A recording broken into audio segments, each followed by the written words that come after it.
बचपन भी कितना निराला होता है। छोटे छोटे बच्चे कई तरह के खेल है वो खेलते हैं। हम भी अपने बचपन में कई तरह के खेल खेलते थे।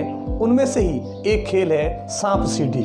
सांप सीढ़ी के खेल में हमें पता है कि एक पासा होता है जिस पर लिखी हुई 6 संख्याएं होती है और 1 से 100 तक की संख्याएं होती है, जिसमें कई जगह पे सांप होते हैं और कई जगह पे सीढ़ियां होती है। अगर हम सांप के मुंह पर चले गए तो सांप हमें खा जाएगा और हमें वापस नीचे की तरफ आना पड़ेगा, और यदि सीढ़ी मिल गई तो हम सीढ़ी पे चढ़कर सीधा कई लेवल को पार करते हुए आगे चले जाते हैं। तो उसी सांप सीढ़ी के खेल में जो वो 6 तक संख्याएं लिखी हुई जो घनाकार जो आकृति होती है, घनाकार जो आकार हमारे पास होता है, आज उसी से मिलने वाले परिणामों की प्रायिकता के बारे में हम पढ़ेंगे।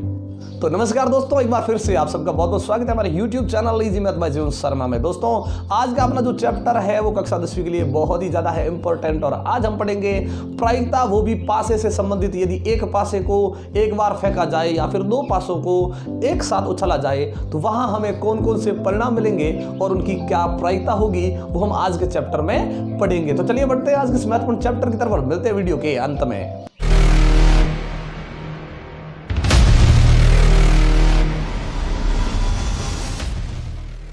चलिए दोस्तों, शुरू करते हैं आज का चैप्टर कि पासे को एक बार उछालने पर प्राप्त परिणामों की प्रायिकता ज्ञात कीजिए। पासा जो होता है वो घनाकार होता है और उसके प्रत्येक पृष्ठ यानी जो 6 पृष्ठ होते हैं उनमें प्रत्येक पृष्ठ पर 1 से शुरू करके 6 तक की संख्याएं लिखी हुई होती है एक पासे पर, और उस पासे के लिए हमें जो जो परिणाम मिलेंगे उसमें क्या क्या प्रायिकता हो सकती है उसके बारे में आज हम पढ़ेंगे। चलिए, पासे पर जो संख्या लिखी होती है वो 1, 2, 3, 4, 5 और 6 ये संख्या लिखी होती है। तो 6 से बड़ी कोई संख्या नहीं होती और 1 से छोटी 0 और ऋणात्मक संख्या भी नहीं होती है। मतलब यहां पे देखिए कुल जो संख्याएं हैं वो कितनी है, 6।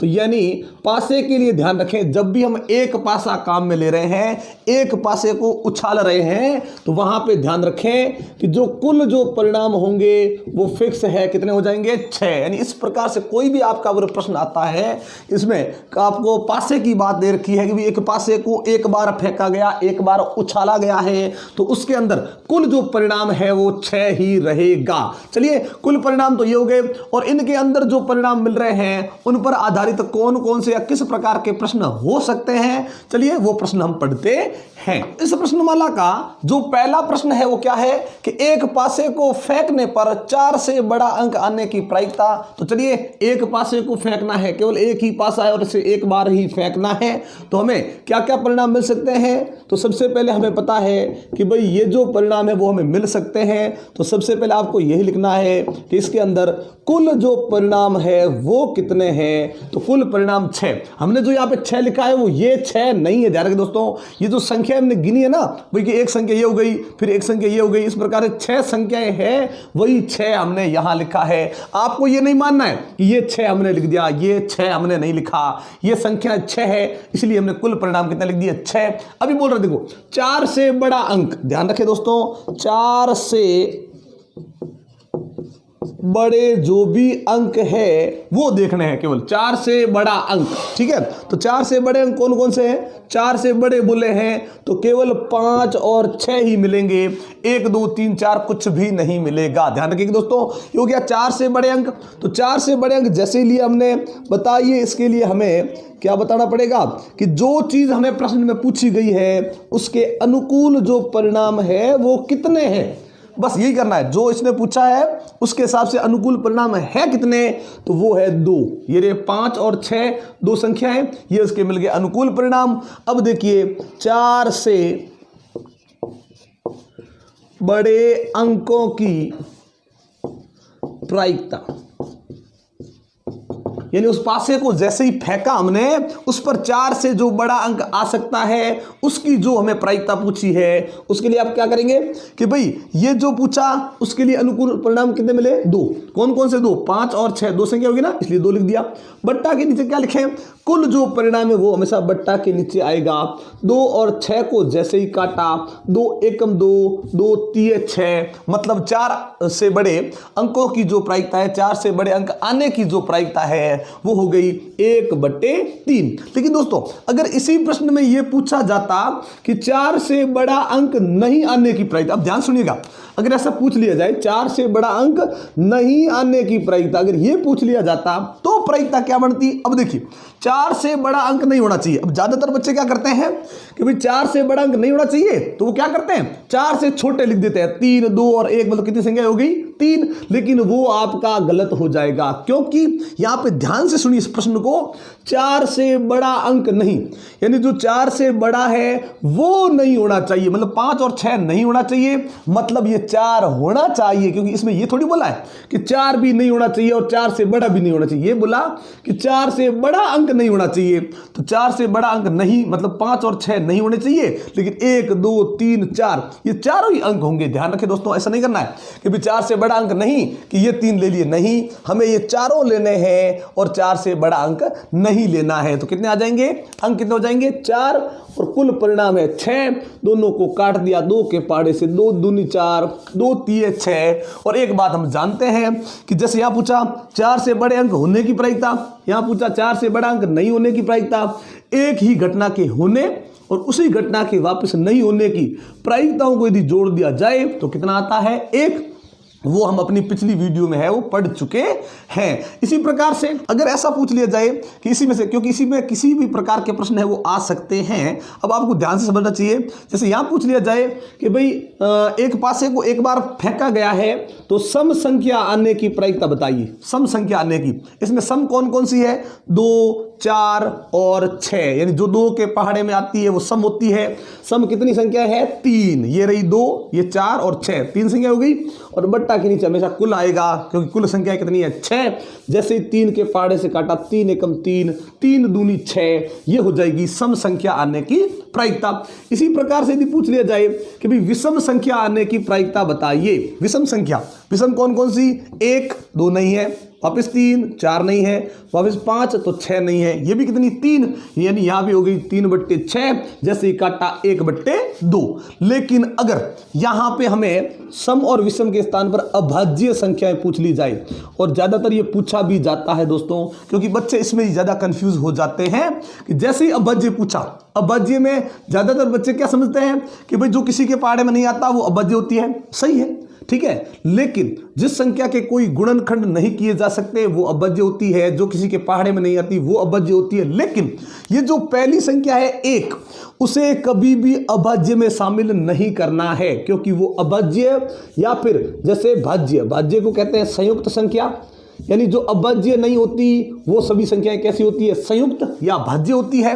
लेकिन ध्यान रखें अभाज्य और भाज्य इन दोनों के अंदर ही एक को शामिल नहीं करना है, क्योंकि एक अभाज्य भी नहीं है और ये भाज्य यानी संयुक्त भी नहीं है। ध्यान रखें, जैसे ही पूछा अभाज्य संख्या की प्रायिकता, तो अभाज्य मतलब जिसके गुणनखंड नहीं हो सकते, मतलब कौन, 2, 3 और 5। और अपनी सामान्य भाषा में बोलो तो ये ध्यान रखें कि जो किसी के पहाड़े में नहीं आती, केवल खुद के पहाड़े में आती हो, वो अभाज्य संख्या होती है। तो 2, 3 और 5 ये अभाज्य है।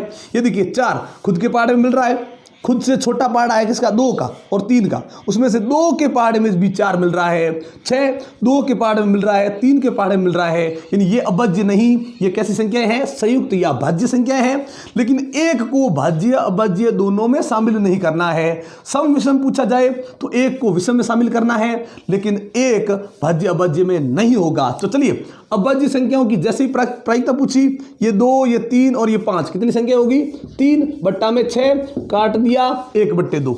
जैसे ही पूछा संयुक्त संख्या की प्रायिकता बताइए कि संयुक्त संख्या आने की, तो संयुक्त इसमें कौन है, 4 और 6, ये 2 संख्याएं ही भाज्य या संयुक्त है, तो केवल 2/6 रह जाएगी, यानी 1/3। क्योंकि ज्यादातर बच्चे क्या करते हैं कि भाई अभाज्य में जो 2, 3 और 5 को ले लेते हैं, कभी कभी 1 को भी ले लेते हैं, 1 को शामिल नहीं करना है ना अभाज्य में और ना संयुक्त में।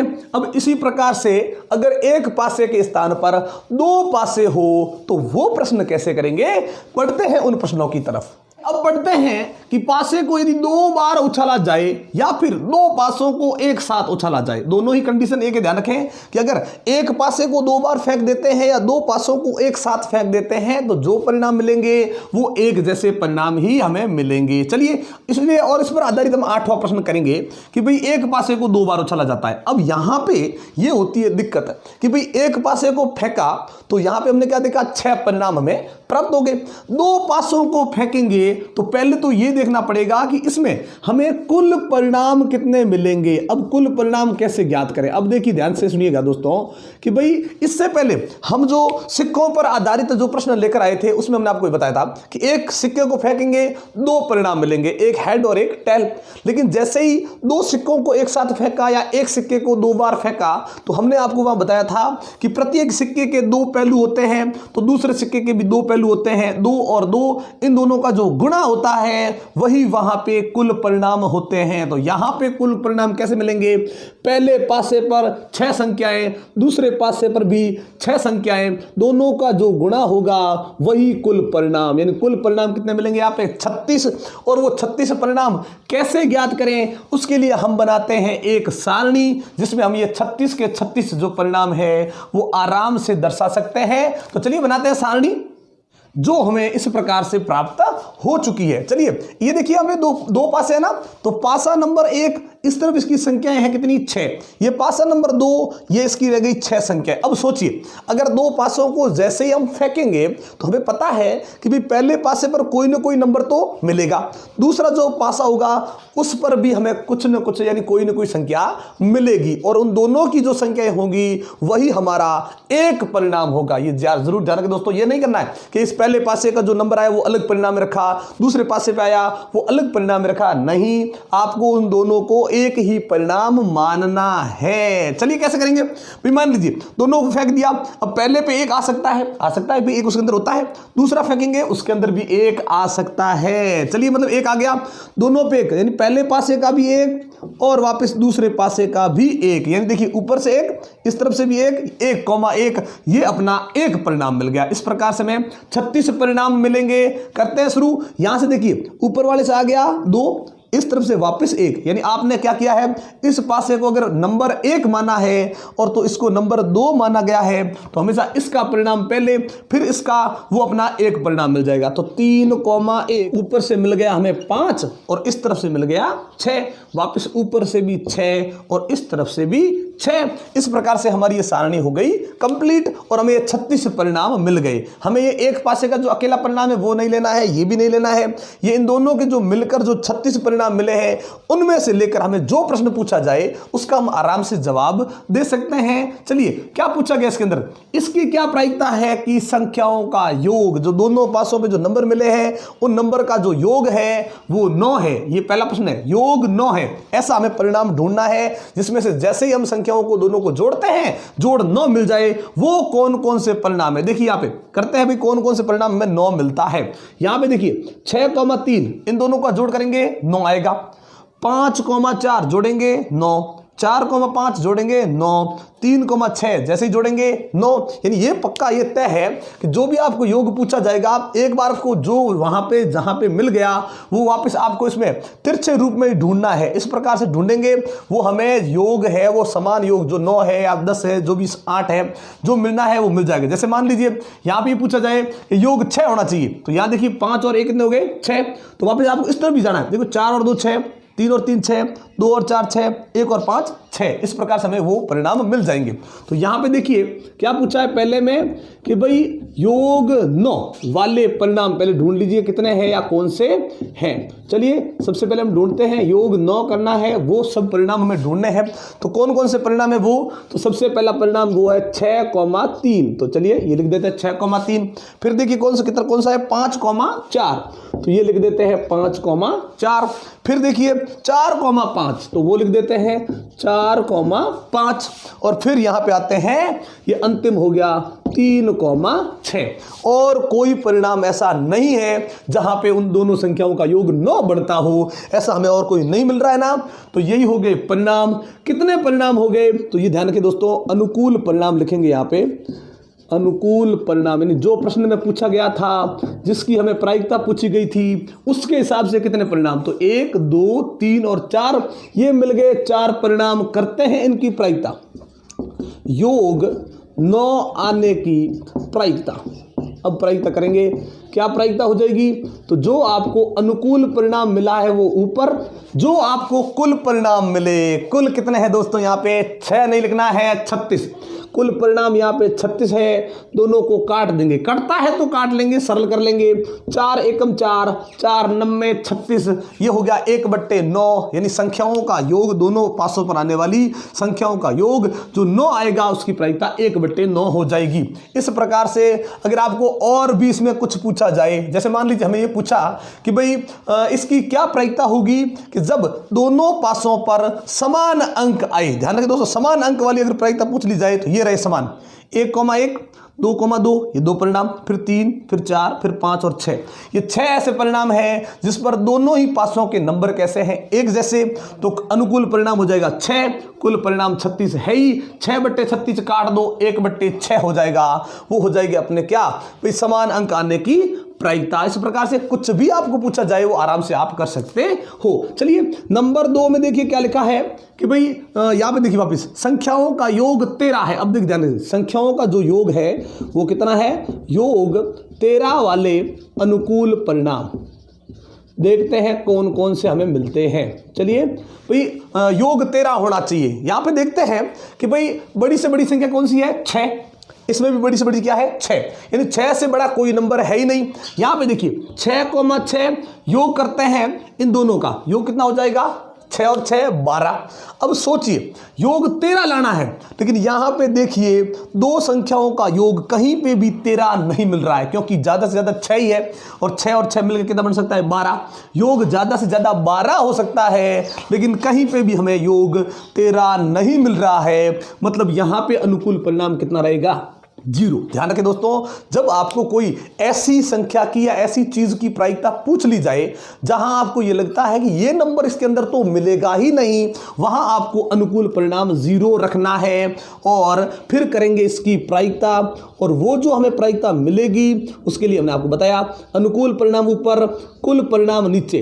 अगर 0 के नीचे कोई भी नंबर आ गया, 0 के नीचे कुछ भी लिख दो, उसका परिणाम 0 ही मिलेगा। मतलब 0 बट्टे आप लिख दो यहाँ पे कोई भी संख्या, उसका मान 0 ही होता है। जब 0 ऊपर हो तो उसका मान 0 हो जाता है, यानी यहाँ पे प्रायिकता क्या मिल जाएगी, 0। तो यहाँ हम ये समझ सकते हैं कि जब भी आपको कोई ऐसी चीज की प्रायिकता पूछी जाए और वो संख्या आपको इन नंबर्स के अंदर नहीं मिलती है, तो वहां आपको प्रायिकता सीधे ही 0 लिखनी है और कुछ भी लिखनी नहीं है दोस्तों। तो यहां प्रायिकता में 0 मिल जाएगी। और भी कोई इसमें से अगर संख्या पूछी जाती है तो हम और भी प्रायिकताएं हैं वो आराम से ज्ञात कर सकते हैं। तो इस सारणी को आसानी से समझ लीजिए, इसको सारणी बनाना सीख लीजिए, फिर आप इसमें से आप कोई भी प्रायिकता है वो आराम से ज्ञात कर सकते हैं। तो दोस्तों आज की वीडियो हम यहीं पे समाप्त करते हैं। अगली जो हमारी वीडियो होगी वो होगी ताश के बारे में। इन ताश की जो गड्डी होती है इसमें 52 पत्ते होते हैं और उन पत्तों में से यदि किसी एक पत्ते को निकाला जाए तो उसके कौन से अनुकूल परिणाम और कौन सी उनकी प्रायिकता हो सकती है वो हम अगली वीडियो में आपके लिए लेकर आएंगे। हमारे अगली वीडियो के लिए तैयार रहें। दोस्तों आज की वीडियो ये आपको कैसी लगी ये मैं कमेंट बॉक्स में लिखकर जरूर बताइएगा और अच्छी लगी हो तो लाइक और शेयर कर दें। दोस्तों एक बार फिर से आप सबका बहुत बहुत धन्यवाद हमारे चैनल को सब्सक्राइब करने के लिए और हमारी वीडियोस को लगातार देखने के लिए। लेकिन अगर आप हमारे चैनल पर नए हैं और हमारी वीडियो को पहली बार देख रहे हैं तो चैनल को सब्सक्राइब करना मत भूलिएगा और बेल आइकन जरूर दबाइएगा ताकि जब भी इस प्रकार के इंटरेस्टिंग वीडियो हम आपके लिए लेकर आए नोटिफिकेशन आपको मिलती रहे। तो इसी प्रकार के इंटरेस्टिंग वीडियो देखने के लिए जुड़े रहे हमारे साथ। तब तक के लिए नमस्कार, जय हिंद, जय भारत।